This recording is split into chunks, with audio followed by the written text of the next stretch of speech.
Beryl was an ordinary man who lived a peaceful life, teaching the sword. However, when he picked up his new job as a knight instructor, he reveals his true strength, unaware this would rizz up all his former students. It all starts when Beryl is eating lunch with his parents, while they roast him for being a midlife crisis virgin, and tell him to pick a struggle. Just then, a hot chick knocks on his door, and he is shocked to see that she's Alicia, his former student at the dojo. He brings her in for tea, but she suddenly offers him a job as a special instructor of the knights. Beryl is hesitant to accept it, so Alicia warns that they might get in trouble if he backs out because it has already been approved by the authorities. Hearing this, Beryl's father insists he take the job so he can touch grass and some juicy melons, and even recommends Alicia as his potential wife. Beryl tells the old fart he's offending Alicia, but in reality, Alicia starts blushing and whispers that she always wanted to play with his sword. With no other choice, Beryl agrees to go with her to the capital, and on the way, he sees that she is using the same sword she got from him years ago as proof of graduation.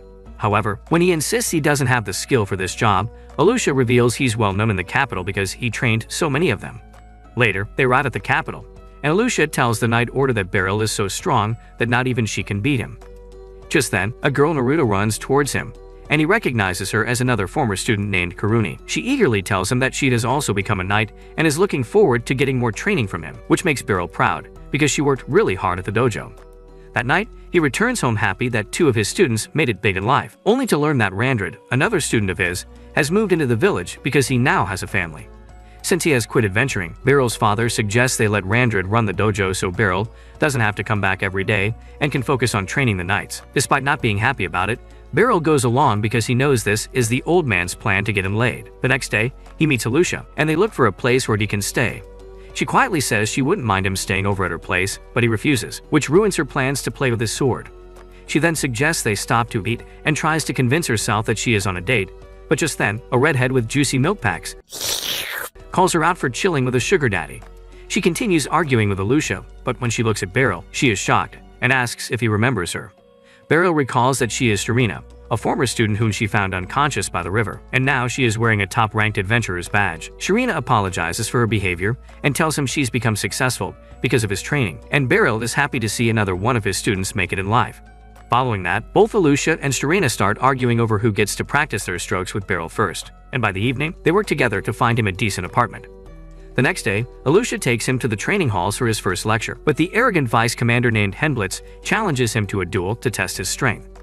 Beryl reluctantly agrees to spar, and when Henblitz quickly charges at him, Beryl goes on the defensive to test his skills. Occasionally, he makes a parry and strikes him lightly, but this only makes Henblitz go even harder. Frustrated, Henblitz decides to go for his flashy signature move, but Beryl counters it simply by ducking. That's why he's the GOAT! Leaving everyone in shock.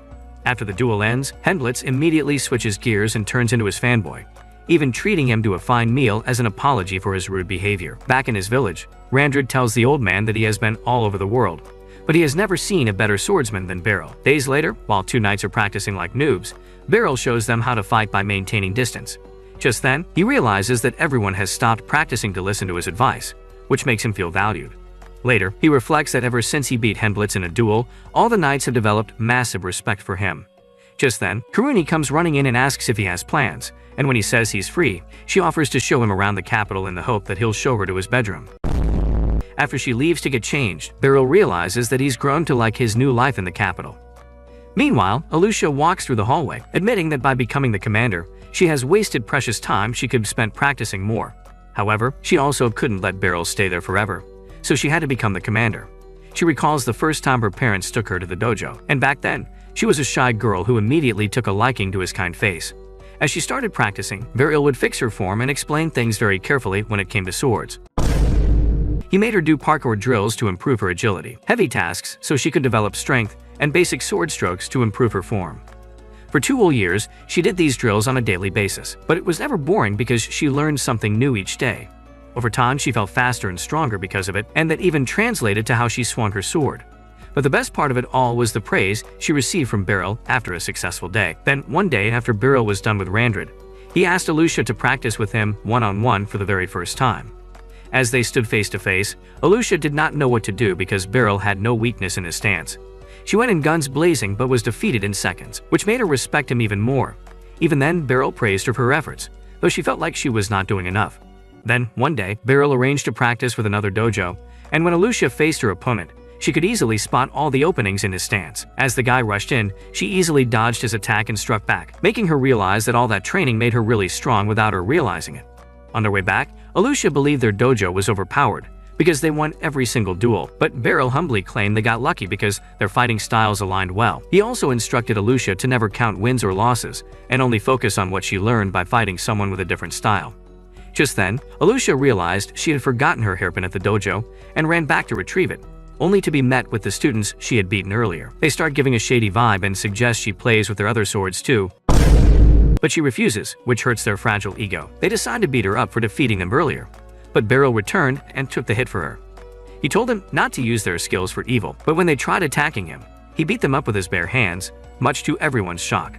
Soon after, the dojo master arrived and scolded his students for causing a commotion. He even told them that Beryl alone can take on 100 idiots like them without sweating, and all of his students are better than they are. Beryl told the master that it's no big deal, but the master knelt out of sheer respect and apologized for his students' misconduct. As they walk back, Alucia is worried because Beryl did take a hit for her, but he says it's nothing serious. Not convinced, she stopped walking and blamed herself for the whole thing, only for Beryl to tell her she did nothing wrong.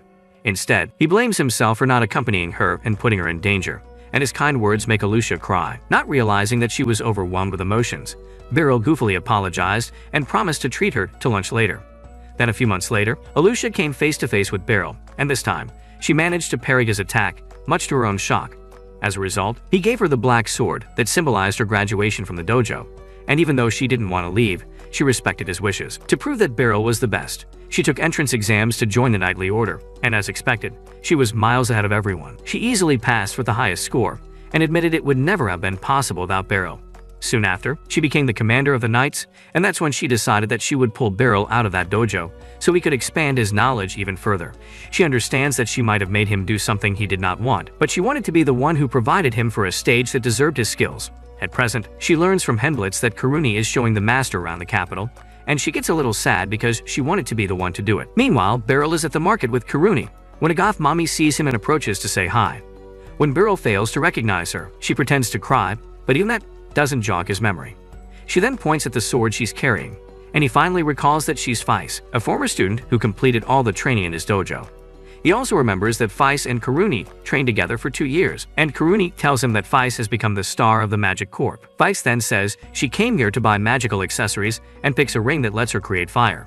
However, Faiz is so good that she doesn't even need the rings, and Beryl is shocked because he has never seen magic before. He feels a little sad that Faiz became a wizard instead of a swordsman, but even then, he is happy for her. Just then, they notice a burglar running away with a woman's purse, and Faiz immediately pulls out her sword, enchanting it with magic. She then restrains the burglar with magical ropes, and Karuni quickly runs in to apprehend the guy. Beryl is impressed by their teamwork, and Faiz tells him she uses her sword skills to support her magic, making him realize she did not waste all that training. The next day, he goes on an early walk when he runs into a 4-foot baddie with a temper of Mount Fuji. She proudly introduces herself as Lucy, the commander of the Magic Corps. Beryl thinks she's a young idiot role-playing and tells her to go to her mama, so Lucy gets frustrated and creates a big ball of flame to prove her point. She then invites her on a walk and says she's friends with Faiz, who told her master was in town. She then guides him to an open arena, saying she has been practicing day and night and wants to test her skills. Before Beryl can respond, she quickly attacks him with fireballs, and he barely dodges. He then realizes she is not fooling around and pulls out his sword to fight her. Lucy is amused to see him eager to fight her, but Beryl says he just has to protect himself. Lucy asks if she is not strong enough for him to go on the offensive, and Beryl responds that he's the weaker one between them. Lucy then creates a big ball of fire and sends it towards him, but Beryl moves out of the way. She then overwhelms him with rapid-fire attacks before shifting her magic to ice and throwing giant ice cubes at him. Beryl slices them in half using his sword, and then rushes her down, thinking that he must knock her out using the flat end of his sword. However, as he closes in on her, she suddenly wraps herself in fire, which pushes him back. She then starts a meteor shower right on top of Beryl, and the man runs as fast as he can to dodge the incoming projectiles. Seeing him struggle, Lucy asks if he's ever been with a wizard before, and he says he's only ever been with his right hand. She then drops a giant ball of ice on top of him, and he deflects it towards him. He then lunges forward to catch her by surprise, but Lucy summons Thor's lightning to push him back. She then says she's disappointed and would finish this fight with her special skill. Just then, Beryl senses a deadly aura coming from her, and it's so strong that it bends space around her. As he braces for impact, Lucy suddenly changes her mind and says she won't waste such a powerful move on someone so weak, After roasting him, she does admit that he survived far longer than she expected, and he would have become minced meat if any of her attacks had landed. As the tension settles down, Lucy notes that he is rather kind, but when he politely tells her that she's a pain in his cakes, she bursts out laughing. She then invites him to the Magic Academy and offers to make it up to him, and Beryl says yes in hopes of getting a sloppy toppy. Whoa, calm down, Jamal. The next day after training, he runs into Feist, who says she came here to drop off some magic potions. Beryl says he only ever used herbal potions, so Feist gives him one of the potions as an apology for what happened between him and Lucy. Beryl then asks Feist how Lucy became the commander so young, and Feist reveals she's as old as dust, and uses magic to make herself look bussin'. He then accepts the potion and admits that he was scared for his life because Lucy kept spamming fire and ice magic on him. Feist reveals Lucy is a special case in the world of mages because ordinary wizards can't cast rapidly. Just then, Alucia comes looking for Beryl, so Feist decides to leave with the potions. Later, Alucia takes Beryl to Serena, who asks for his help in training new adventurers. She even produces an official document from the guild, explaining that he has to prepare the newer adventurers to handle themselves in case of an emergency. Beryl recalls his own youthful days when he wanted to become an adventurer, and went into a cave to loot monsters, but the only thing he returned with was a face only a mother could love. He worries about the dangers of being an adventurer, but Serena assures him it's a walk in the park for someone like him. Although he is reluctant, the girls politely tell him that he isn't forced to accept this job, but it would be good if he at least heard the guildmaster's proposal. Serena then takes him to the guildmaster's office, where he sees Lucy chilling like she owns the place. She says she came here to see him because she is a good friend of the guildmaster.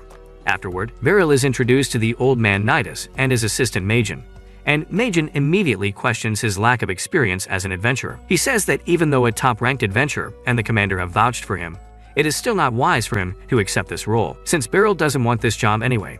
He listens quietly as Serena gets upset because this is disrespectful to her master. When Nidus asks Majin what his solution is, he proposes that Beryl duel Serena as a test of his skills, and he reluctantly accepts. Soon after, they head outside for the spar, and people gather to see Serena's twin cannons in action. Serena recalls when she was riding a carriage with her parents when they were suddenly attacked by a beast.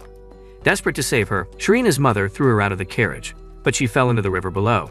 When she regained consciousness, she saw Beryl in front of her and passed out in his arms. Beryl immediately took her home and treated her, but when he asked her where her parents are, she started twitching.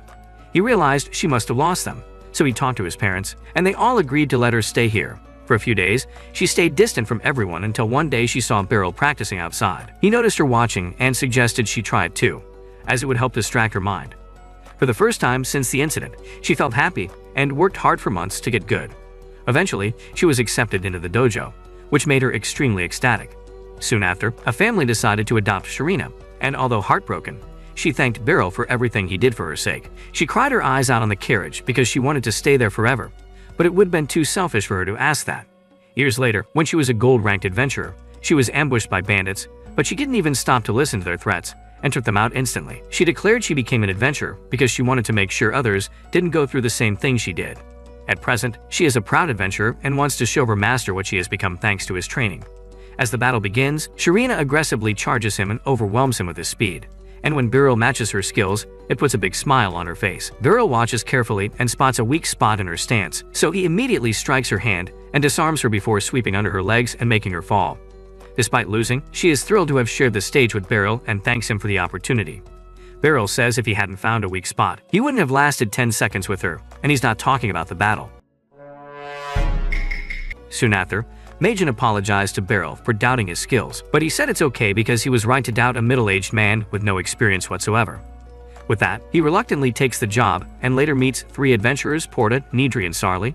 They head to the dungeon, and the adventurers clear the first few levels with ease, but Serena suspects something is off because the monsters are fewer in number today. As the head of the deepest part of the dungeon, Porta is suddenly attacked by a xenobird and is gravely injured. Serena connects the dots that this bird must have unalived most of the monsters and asks Beryl to prepare for a big fight. Before it begins, Beryl asks Serena if she has magic potions, and she says she has 2. Beryl then suggests she take the monster while he helps Porta, but when he tells her the plan, she mishears him and leaves to help Porta, leaving Beryl to fight the monster. With no other choice, Beryl begins clashing with the monster and finds an opening to strike its leg, only to learn that its legs are rock solid. Backing up, he sees Serena carrying Porta out of there and realizes he needs to buy more time. The monster quickly lunges and gets him good on his arm before sending a speeding fireball at him. After barely dodging it, Beryl tries to poke its face, but the xenobird swings at him with its tail. Beryl ends up slicing through the tail, causing the bird to become angry. It then runs into Beryl and rams through the forest, but Beryl keeps his cool and somehow manages to ride its back. Enraged, the bird flies into the air at high speeds to shake him off, but when he refuses to let go, it lands on the ground, allowing Beryl to step off safely. Afterward, it lets out a loud scream and turns the ground underneath its feet into a pit of lava. As the lava leaks into the cave, the adventurers find themselves in a peculiar spot, while Beryl stands atop a rock to avoid it. He then decides to ball with it and attacks the bird through molten rocks, even managing to stab it in the eye. Just then, Sharina returns and dives straight into the bird, striking it with her twin swords and ending the battle in an instant. She then notices that Beryl's sword is still stuck inside its eye and apologizes for it. Beryl is more interested in Porta's health, and she says he will be fine. The other two adventurers show up carrying Porta and are relieved to see them all okay. Afterward, they return to the guild, where Nidus and Majin are shocked to learn that they took down a named monster. Sharina gives all the credit to Beryl because he acted quickly and borrowed them precious time, even though she was the one who landed the final blow. Nidus is so impressed that he offers Beryl a high adventurer's rank, but Beryl immediately refuses. As they step outside, Sharina bows down and apologizes to Beryl, admitting that she had sown high praises for him, which is the reason they were led to a life-threatening situation. Despite that, she feels honored that she was able to join him in such a serious battle. Beryl says he should be thanking her because she made all the right decisions and acted quickly. He smiles and says he is proud of the person she has become, which makes her blush and stutter. It takes her back to all those years when they trained together, and for a moment, she wishes she could go back in time and relive it all. The next day, Beryl is in need of a new sword, so Karini agrees to take her to a blacksmith because she is free all day. Alucia also joins them, even though she has a lot of work. She says choosing a sword for her master is the most important matter, which is why she must tag along. In reality, she is jealous because Serena took over while they were looking for an apartment, and Karini already had her share when she showed him around the capital. So this time, she wants to be of use to him so he can give her backshots later. Beryl then asks Karini about the shop where she's taking him, but he says he will have to see once they get there. Once they reach there, a buffed-up gym bro greets Karini, and Beryl realizes he's heard this voice before. He recognizes the man as Balder and is shocked to see that he's turned his love for weapons into a business. Alucia asks him how he knows Balder, and Beryl reveals that Balder is also one of his students. He further reveals that out of all of his students, Balder was the only one who was older than him. He joined the dojo so he could get a feel of how to use swords and make better ones. After the pleasantries, he asks them what they need, and Karini says she needs to get her short sword sharpened. After inspecting the weapon, he tells her she should get a new one because this one is damaged beyond repair. They wonder how she damaged it so much, so Beryl asks how the sword feels in her hands. She says it feels light and nice to hold, and they tell her that is the problem because if you can't even feel the weight of your weapon, then that's not the right one for you. In that case, Beryl suggests she wields a two-handed Zweihander, and once she holds it, she immediately grows a liking to it. With that done, Beryl begins looking for his own sword. But just then, Sharina enters the story with a bag on her back. She immediately gets into a heated exchange with Alucia, so Beryl steps in and breaks the argument by asking why she's here. Sharina then reveals the object, which is Zeno's amputated leg, and she asks Balder if he can make a long sword out of it. Shocked at first, Balder asks why she wants a long sword when she uses twin blades, and Sharina says it's not for her, but rather for Beryl. Alucia feels jealous and says only the knightly order should provide him with a sword, but Sharina begs him to accept it as a token of gratitude. After some thinking, he agrees to take the sword, which makes Alucia sad and Balder really excited because he can't wait to work. Afterwards, Karini suddenly starts giggling because he wants to ask him for a private training session. At the training hall, he tells her that Zweihander is usually swung from side to side and demonstrates how to do it. He also shows her the lower part of the blade, which is kept dulled so the wielder can hold it for easier swings. When she swings the sword, she feels herself going out of balance, so Beryl advises her to use her hips rather than her arms. Following his advice, she immediately gets the hang of it, and seeing her in this state reminds him of the time he trained her at the dojo. That night, he visits the tavern to get high, and on his way back, he catches a young girl, Miwi, trying to pickpocket him. Suddenly, the girl causes a huge fiery explosion and uses it as cover to escape, making him realize she's a mage. The girl then returns to a house where some men are playing cards and hands them today's picking. They complain to her that she's not making enough, but their boss tells them it's fine because he won't let her go until she's paid her dues. Later, while Karini is practicing with her new sword, Henblitz challenges Beryl to another duel, and although he's improved a lot since their first one, he still loses. After the battle, their focus shifts to Karini, and Henblitz notes that it's good for her to become stronger because they are short on time. When Beryl asks why, he mentions that a group of thieves named the Dark Hand of Twilight has been secretly working in the capital, so the Night Order is investigating the case alongside the Royal Guard. They will eventually fight the Dark Hand, so they should become strong before that time comes. Hemblitz also asks him not to worry about the criminals, as his job is only to teach them, and Beryl is relieved because he has never gone after criminals before. Just then, he pulls out a necklace from his pocket, but before he can even say anything, Hemblitz and Karuni assume he's trying to riz someone up and start giving him advice on how to get laid. He then explains that he caught a pickpocket last night who had gotten away after causing an explosion, but when the smoke cleared, he found this necklace on the ground.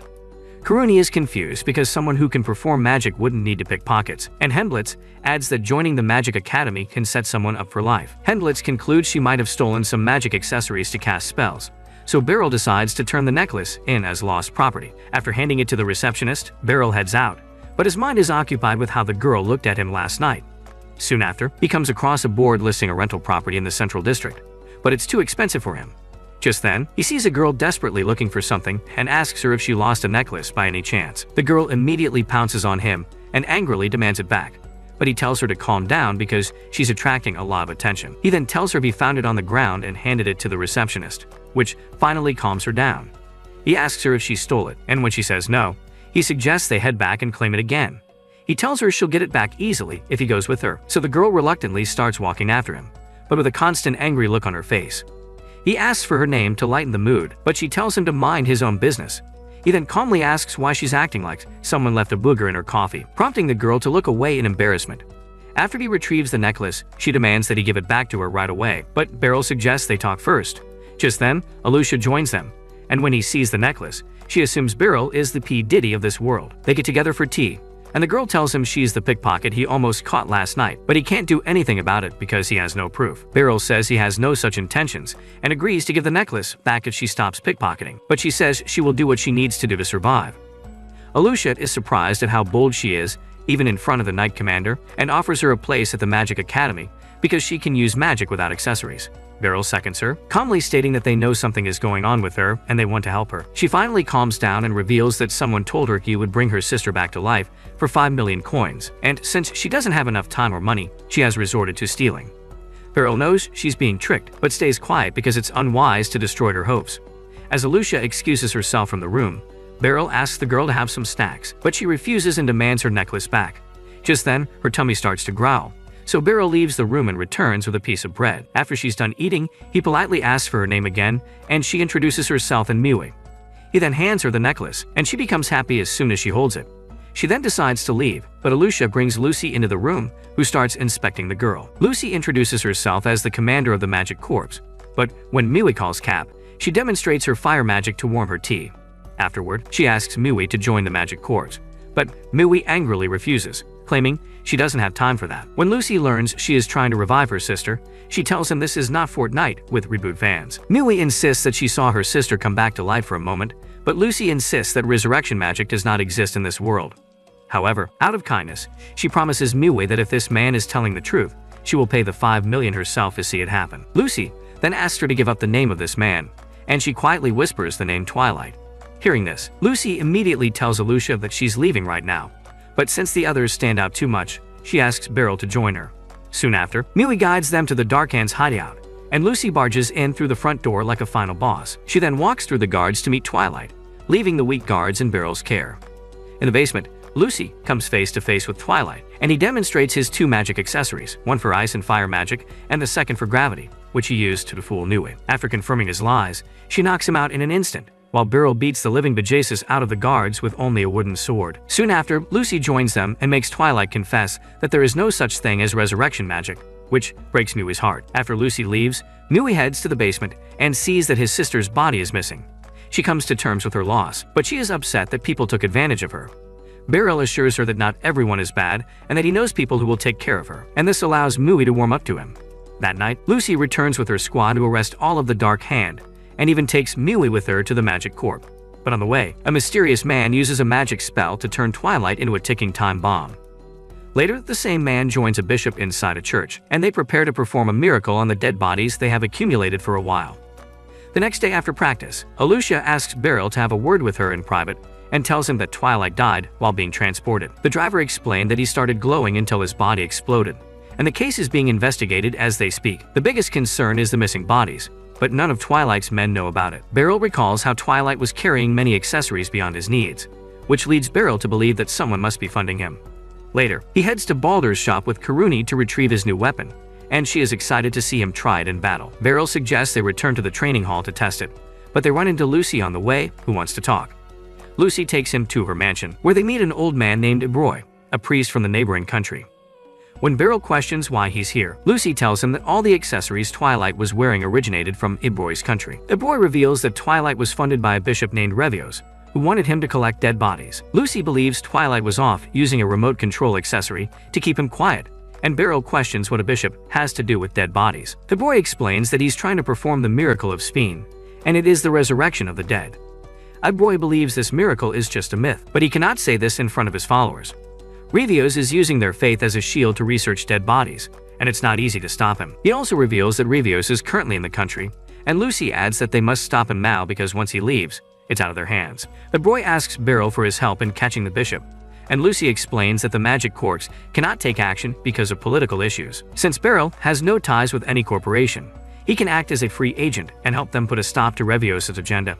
Despite hesitating at first, Beryl realizes that this mission will allow her to retrieve the body of Nui's sister, and giving her a proper burial will allow her to mourn and move forward. Because of that, Beryl agrees to do it, and while sending him off, Lucy promises to pay him handsomely. At the front door, he runs into Mui, who now looks like an ordinary person, and she avoids eye contact with him. She asks why he's come here, but Beryl simply says she looks nice. She cannot understand why he's so kind to her, and starts throwing a tantrum. Beryl understands that she finds it hard to trust people after what happened to her, so he assures her that she is safe here. He advises her to work hard because there is a bright future ahead of her, and if she ever feels like paying him back, she can treat him to a nice dinner later. His words touch her heart, but she still acts like a stubborn brat because she's not used to kindness. That night, a new set of bodies arrives at the Sphene church, and Beryl watches from a distance, ready to arrest the bishop. However, he runs into Spur, the man who put an end to Twilight, and Spur tells his guards to seize Beryl. The guards then perform a miracle that buffs their speed and strength, putting Beryl in a life-and-death situation. With no other choice, he starts attacking the guards and realizes that his Balder did a fantastic job with his new sword. The guards then try to attack him from all four sides, but Feis and Karuni suddenly arrive to aid him. He asks why they are here, and they tell him they were just passing by and saw a commotion. With their arrival, the guards are easily defeated, but when more of them show up, they tell Beryl to go on without them. Beryl then enters the church where Revios is performing the miracle, and Spur steps up to defend him. Just then, the dead wake up, and Beryl sees the one who looks like Mui, confirming that she's her sister. He also notices that the dead have turned into mindless zombies, and he has no choice but to take them all out. After defeating all of them, he is left down to Mui's sister, and he embraces her, apologizing to her before taking her out as well.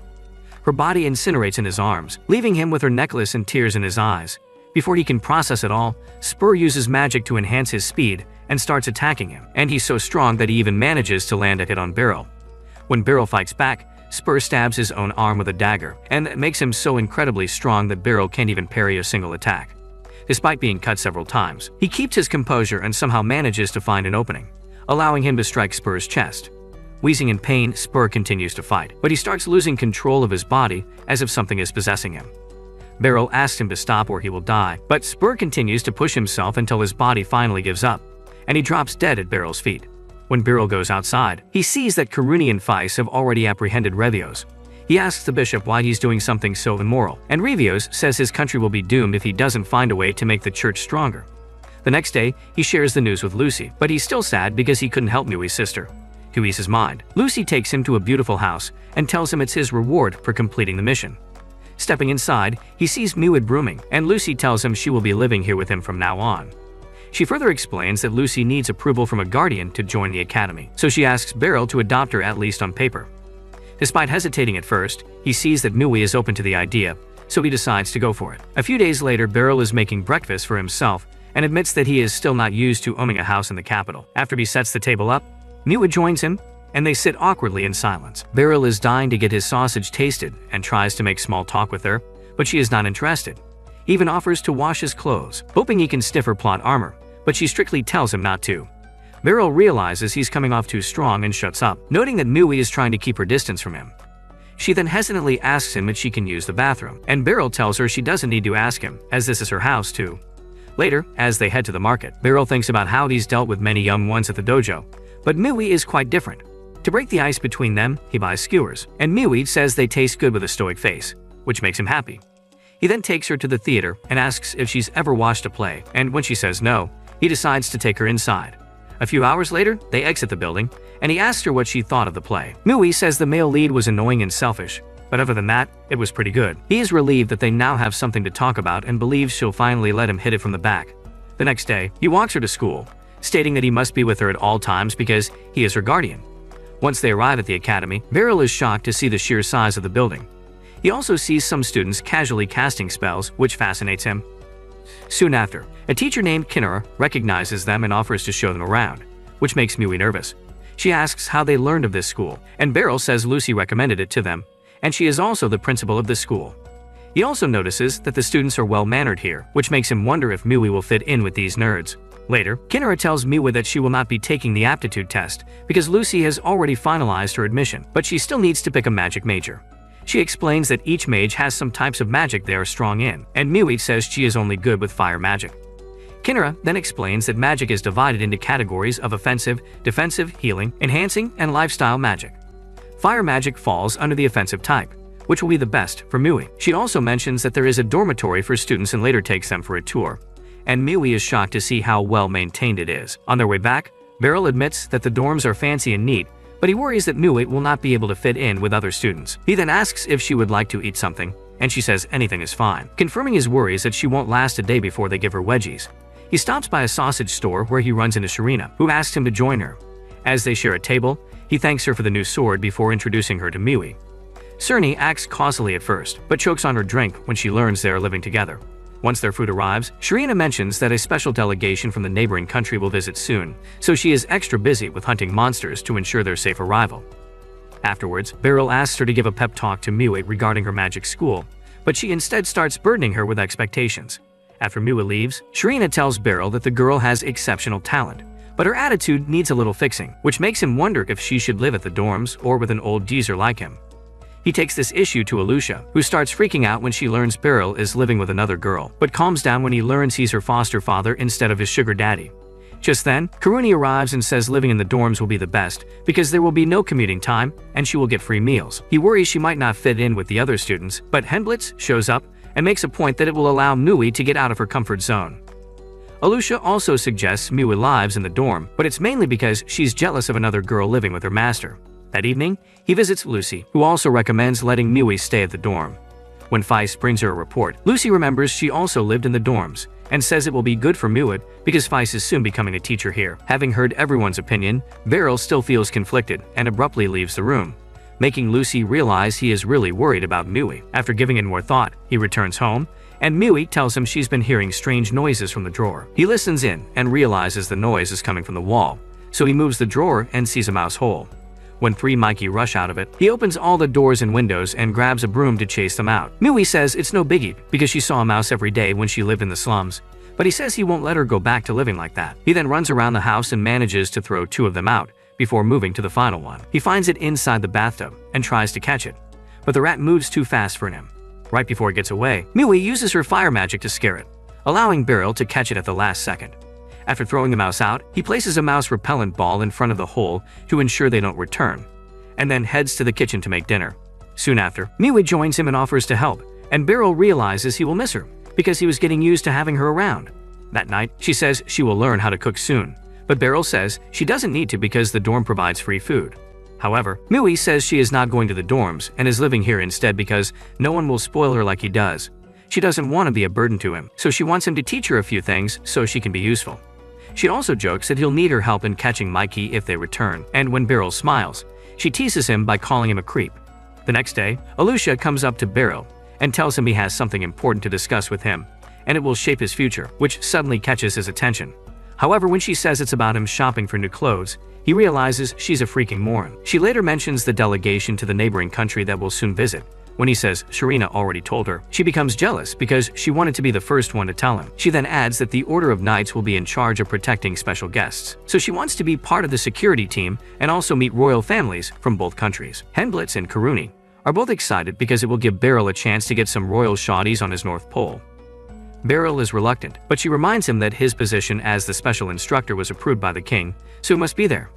After he hesitantly accepts, Henblitz and Karuni assure her that this is a yearly tradition, and they will ensure everything goes smoothly. Alusha then says he needs to stop dressing like a homeless New Yorker if he wants to meet the royal family, and he finally understands what she meant earlier.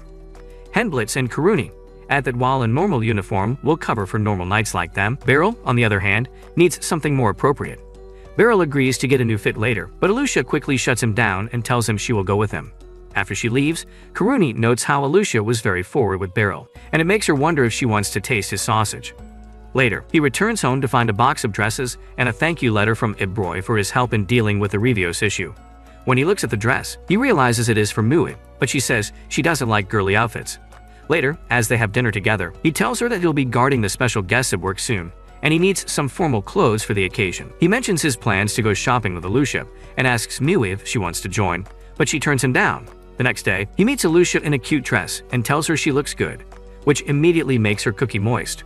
While they go ahead, Karuni and Henblitz begin following them to see if something is going on between them. Soon after, they enter the store, and Beryl is overwhelmed by all the top-quality dresses on display. Alusha picks a frilly coat for him, but Beryl hesitates, knowing he will be permanently banned from Pound Town if he's seen wearing that fruity outfit. He refuses to try the one Alusha picked and instead spots a plain brown coat, which he thinks will suit him. Alusha asks the shopkeeper to hold it for them, and then suggests they look around a little more. Before that, though, Beryl suggests they grab something to eat, and she happily accepts. She takes him to Gordon Ramsay's restaurant, where they are served an elegant meal, and Alusha copes by telling himself that she is on a date with him. Henblitz and Karuni are watching in discretion and note that they've never seen Alusha this happy and giggly before. After eating, they walk back home and Beryl apologizes for making her go through so many stores when he just liked the one they picked at the first store. However, she recalls the time he promised to on lunch with her and is just happy that he managed to do it after all these years. After they part ways, Alusha just watches him leave, so Henblitz walks up to her and tells her he was spying on her. Alusha says it's fine because she wasn't trying to hide anything, so he asks her how she feels about Beryl.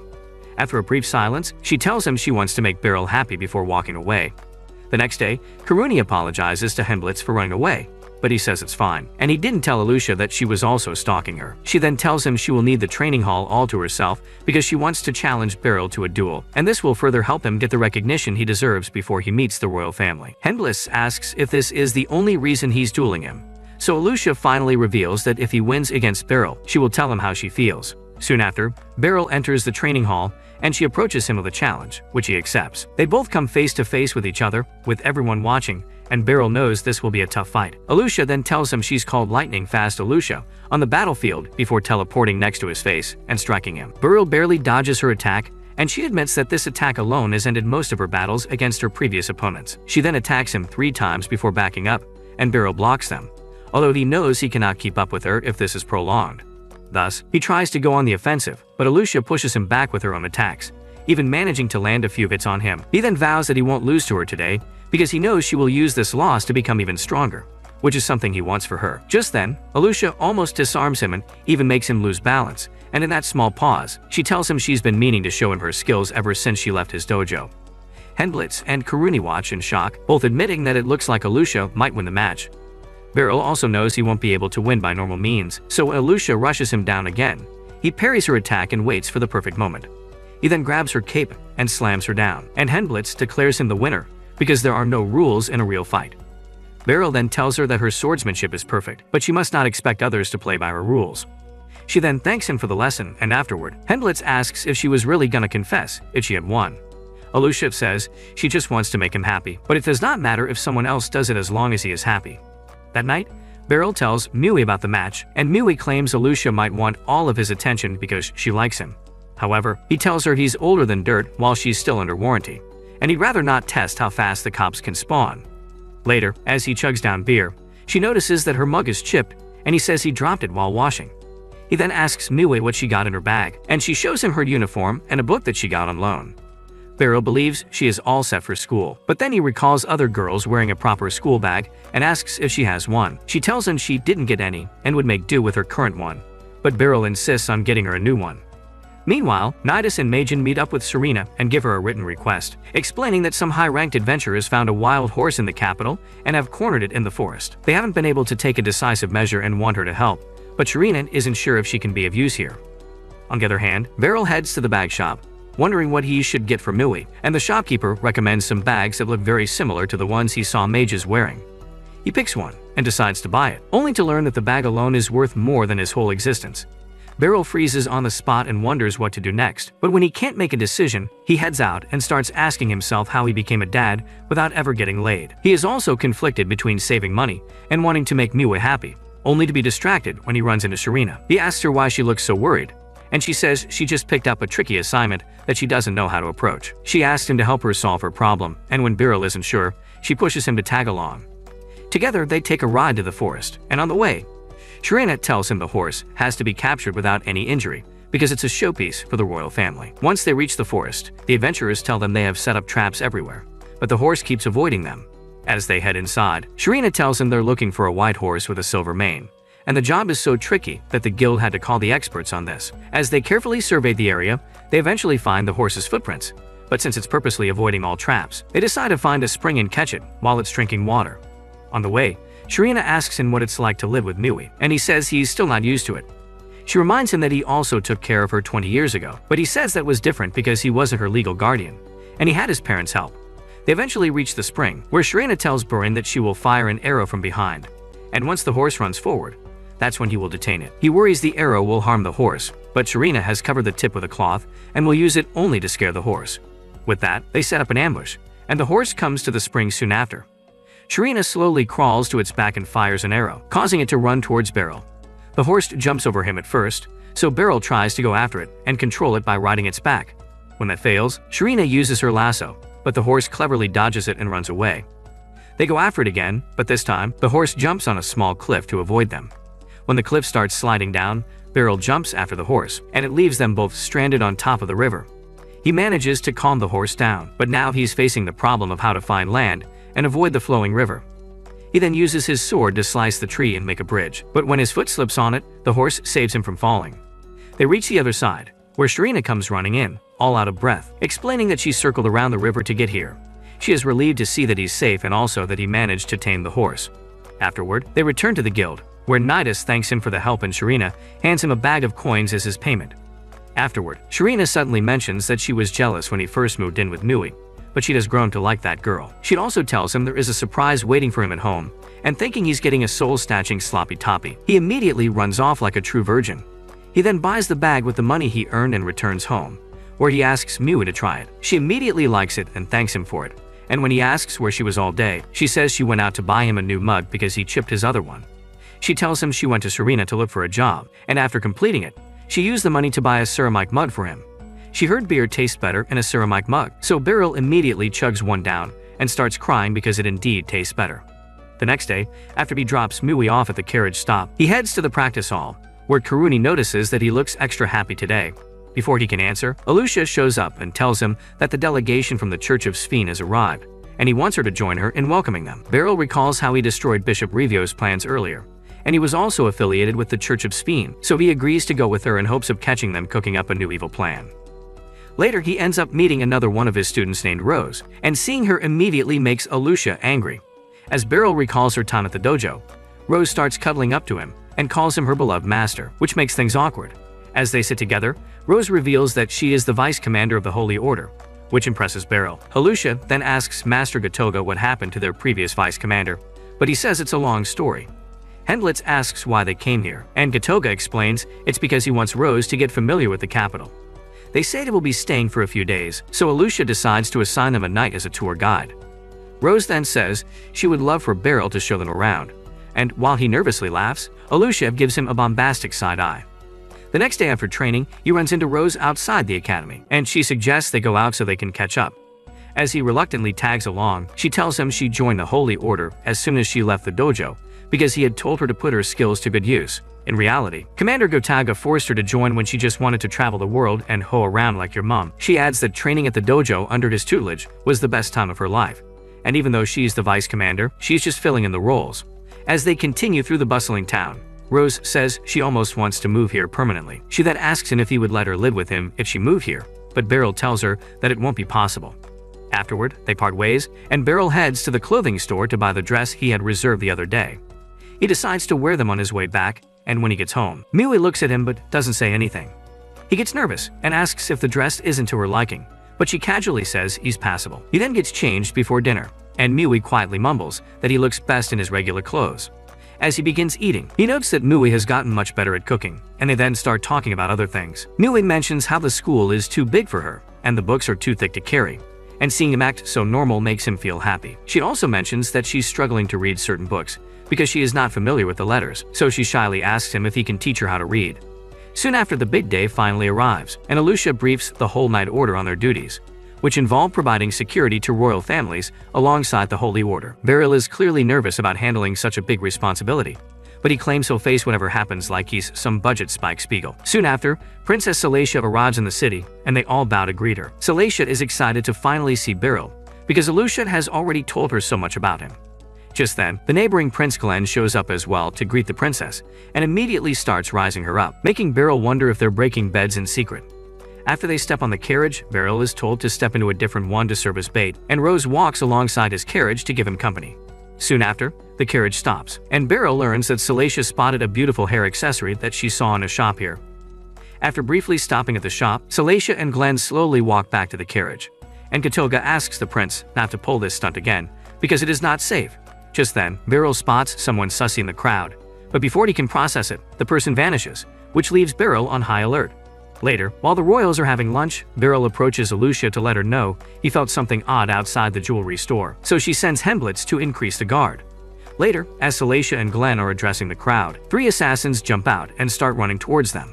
While the other guards go after them, Beryl notices that these ones are just decoys, while the real assassins are descending from the ropes. Alucia immediately asks the guards to take the royals inside, and soon after, the assassins cover the entire area with smoothies. Beryl once again notices that the blades are poisoned, and this leads to an epic fight between him and one of the assassins as he tries his best not to get hit at all. After he takes his opponent down, Hemblitz finds himself in an odd situation where his opponent continues to hide behind the smoke and run circles around him. However, Hemblitz closes his eyes and uses his sense of hearing, which allows him to pinpoint the assassin and take him out. Alucia is also fighting one of the assassins, and when he tries to topple her using her cape, she quickly counters him and leaves a cut on his leg. After that, she slices the man down, and the fight then moves to Katoga, who fails to keep the assassin in check, allowing the man to run away. And lastly, Rose ends up unaliving the last guy, and Beryl witnesses this, noting how Rose has changed her fighting style a lot. With the smoke fading, they try to question the ones they caught alive, but all of them bite on a poisonous capsule and flatline themselves, leaving them in shock. After cleaning up the mess, they move the royals to a safer location, but Alucia is frustrated because she was unable to question the assassins. She also mentions that a few assassins managed to slip away, and Beryl believes the tour might be cancelled after this. Later, Alucia informs him that Salacia and Glenn are now safe in the royal palace, and the guard has been increased around the city. Katoga and Alucia have to report to the higher-ups, so they ask Beryl and Rose to go on without them. Beryl assumes Rose will use this change to bounce on his joystick, but Rose just leaves on his own, much to his surprise.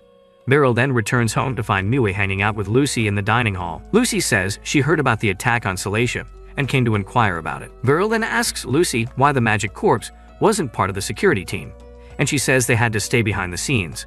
When he asks why, Mui suddenly excuses herself because she doesn't want to be part of this snooze fest. After she leaves, Lucy praises her manners, knowing that Lucy wanted to give them privacy to discuss personal matters. Lucy then reveals that their neighboring country believes the magic comes from God's blessing, so if non-believers like them were to use it as well, it wouldn't make them feel any better about their faith. She also believes that the people who attacked today were also from the neighboring country, and they're bringing their civil conflict into international land. Beryl wonders how she made that conclusion, and she says he got this news from Ibroy, who explains that their nation was in a struggle for power between papists and royalists. She then explains that the Pope is at the top of the power pyramid, and since the king is also a follower of Spain, he cannot ignore the Pope's opinion. However, the Pope himself is appointed by the parliament that the king forms, and the attack on the royalties is proof that the papists want to be the only authority in the country. Beryl says the royalties can just replace Glenn with another prince, so Lucy reveals that their second prince is already a puppet to the church, and if he became king, the papists would have all the power. Later, Alucia runs into Rose at the academy, who asks her how things are going. Alucia says they have increased security, but the higher-ups might just cancel the tour. Rose then asks Alucia about the agricultural district, which is the route they will cover tomorrow if the tour continues. But Alucia refuses to share any details and urges her to talk to Katoga. However, Rose believes it is essential for her to be familiar with the area so she can be more proactive tomorrow. so she convinces Rose to join her in a cave. After they are done with the specifics, Alucia wishes to leave, but Rose insists she stays so they can talk about Beryl. As Alucia sits down again, Rose mentions that she was traveling 6 years ago when she came across Beryl in a small village and decided to stay there for a while. She then asks Alucia to share her story of how she met Beryl, and Alucia immediately starts blushing while saying it was a long time ago. Rose eagerly asks how Beryl was like when he still had juice in his coconuts, and Alucia tells him he would always praise her even on the smallest accomplishments. By watching him carefully, she managed to imitate his technique, so he told her it was time for her to graduate. She cried when it was time to say goodbye, but she left because she had too much respect for him. Seeing her go red makes Rose realize Alucia really likes Beryl, and they both agree that he hasn't changed much over the years. While they are talking, Rose spots a lost idiot on the street, and Rose learns that he got separated from his mother just a few minutes ago. Rose then expertly handles the idiot and asks him what his mom looked like, which impresses Alucia. But instead of looking quietly, she starts shouting for the boy's mother, much to Alucia's embarrassment. Meanwhile, Beryl tells Lucy that he fought a papist once before too, and just like today, he unalived himself when he was sure of his defeat. However, Lucy is certain there will be more attacks because the papists won't give up after just one failure. Beryl believes it will be fine if the tour is cancelled, but Lucy knows it won't be that simple. Just then, Mio returns with a bag of groceries, and Lucy decides to continue this some other time. On the other hand, Alucia and Rose help the boy reunite with his mother, and Rose says she is good with young ones because her parents often donated to orphans. The next day, Alucia breaks the news that the tour will continue, which comes as a shock to Beryl. He asks Alucia to explain herself, and she says Glenn himself insisted on it, and even got approval from both countries. As they get on the carriage, Beryl realizes that if Glenn had cancelled the tour, it would have ruined his chances of becoming the next king. As the tour continues, Gatoga suddenly stops Beryl and tells him that the perpetrator of the attack is his former vice commander, Hinnis, but Beryl already knew from how he reacted yesterday. The carriage then goes across the wheat fields with the best of the knights as escort. Glenn then asks to stop the carriage so Salacia can see the fields up close and asks Gatoga to keep the princess safe at all costs. As they step into the fields like they had originally planned, Beryl surveys the area and concludes that there is no place for the enemy to hide. Just then, an arrow hurls past Glenn's face, and everyone quickly surrounds him from all sides to protect him. Turns out, the assassins were hiding inside the crops with bows, which forces the guard to deflect the arrows using swords. As more of them close in with swords, Beryl finally locks the fin and faces them head-on, slicing them down for the first time ever. Despite single-handedly taking down dozens of them, he still finds himself overwhelmed, so he sends Gatoga to take down the archers. Once the attack stops, Beryl tells Alucia to take the royalties out of here as soon as possible, while he stays back to thin out more attackers. In reality, he knows Rose is secretly working with the enemy, so he meets her inside the forest so they can have a fair duel. She asked him how he knew about it, and he says it started when he saw her eliminate her own allies when she could have easily held back. She was also missing in the attack that happened just now, so he was wondering why she let the assassins through. He asks if she is against Glenn ascending the throne, but Rose says she is tired of her nation fighting for power and wants to purge it completely. Beryl says he's an old country bumpkin who knows nothing about politics, but he still can't turn his back on his former student who has strayed onto the wrong path. He says he taught her to protect people with a sword, and she argues she's doing this to protect people as well. She reminds him he's also unalive people to get here, but he says ending assassins trying to end the prince is not the same. She says she is trying to unify the country so the young ones don't die of cold and hunger. At least, that is what the Pope said. Beryl says the young ones wouldn't want her to spill blood, but Rose has had enough yapping and suggests they settle it with the sword. Meanwhile, Henblitz, Alucia, and Karuni are still fighting the assassins, and just when they get the upper hand, the assassins suddenly use physical buff magic to turn the tide. With Alucia hyping them up, they gather their strength and manage to level the playing field. They wonder if Beryl can manage on their own, but Alucia suggests they focus on the front line. Back in the forest, Rose starts attacking Beryl, but he stays back and continues dodging. He asks her to stop this and come to reason, but she says she can't because the Pope has held the orphans hostage and will execute them. The look on Beryl's face changes, and he claims that he is enraged at the people who forced her into this situation. He then declares that he will fight her for real this time, and they begin clashing again. Rose is impressed that he knows how to fight against someone with a shield. He then takes a moment to analyze all the weak spots before they start fighting, and Beryl even lets her cut him a few times before he parries her. He then slashes his sword on her chest, and blood starts spilling on her juicy twin towers. As she drops to her knees, she jokingly says that he played unfairly, and Beryl explains that he knew he couldn't take her out with multiple attacks, so he had to finish it in a single blow. She then admits she would have lost even if he played fair, because he is way too strong, and Beryl says she has improved so much ever since she left the dojo. She then wishes to die at his hands, but he says she must live and atone for her sins. He also says he failed to teach her a few important lessons. And just then, Katoga comes running in, unaware that Rose has sided with the Papists. He immediately steps in to heal her wound, and Beryl tells him that Alucia took away Glenn and Salacia. He then asks how Rose was injured, and Beryl admits he's the one who cut her down. He also explains that the Pope forced her to side with him by keeping the orphans hostage, and all of his followers are willing to die for the cause. Katoga understands where she comes from and decides to go with a fake story that Rose was hurt by one of the assassins. Also, her cover isn't blown, which will buy them time to rescue the orphans. Beryl asks why he's going so far for Rose, and he says she's practically a sister to him. When asked which side he is on, Katoga says he is neutral, but now he's leaning towards the prince. Rose says the royal family is also evil because they convicted Revios on false charges, and Katoga explains that Revios was accused of interpreting the scriptures to suit himself. That's when Beryl exposes that Revios was involved in trading dead bodies to perform resurrection, and Rose finally realizes she has been lied to this entire time. Beryl then asks her not to waste her skills and use her sword to protect others, and Rose tears up, promising to atone for her sins. She also promises to repay him with a sloppy toppy from heaven, but he tells her not to bother with it because it's his job to help his students. Just then, Karuni and the others finally take out the last assassin, but Alucia still refuses to drop her guard. When Beryl finally shows up, they collectively thank him for protecting their rear, because they would surely lost if it weren't for him. He then tells her that all the assassins are dealt with, but Rose was seriously injured, and she's been transported to the hospital as they speak. He then assures them that she will be okay, after which Alucia collects everyone so they can head back safely. The next day, Alucia informs them that all the mess was cleaned up. The farmers will be given compensation for the damaged crops. Just then, a knight brings a letter for Alucia from the royal palace, and she is invited to a banquet where she will be praised for her efforts. Beryl tells her that she must go, only for her to reveal that he is also invited. Henblitz and Karuni insist he goes too, but when he asks if he can decline it, they playfully tell him he will be executed. Lucy and Feis mention the invitation over tea, and they both agree that Beryl doesn't even know his own potential. Meanwhile, Sharina is leaving town for a job and won't be here for his big day, but vows to celebrate once she returns. Soon after, Beryl heads to the banquet, but he is extremely nervous as opposed unlike Alucia. Just then, King Gladio enters the hall with Salacia, and she personally thanks him for inviting them. However, Gladio says he's the one who should be thanking them because they protected his daughter twice from being assassinated. A waiter brings fish and wine to Beryl, and although he is more of a beer person, he tastes it for the first time and immediately falls in love with it. Salacia then tells her father that Beryl was a total badass yesterday and defeated waves of assassins like a final boss. Hearing this, the king reveals that Salacia is soon to be married to Prince Glenn, but since that country has a power struggle, he's created a special royal guard for his daughter. He offers Beryl a position as Salacia's personal guard, and Beryl freezes while thinking of how to say no.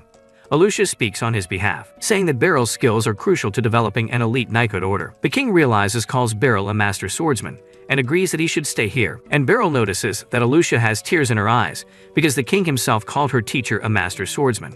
That night, Beryl receives a pretty glass plate as a gift for his contributions, but he decides not to use it. He then enjoys a warm soup with Mui, and they both discuss how much their lives have changed ever since they met each other. Over shared experiences, they warm up to each other and end the night on a good laugh.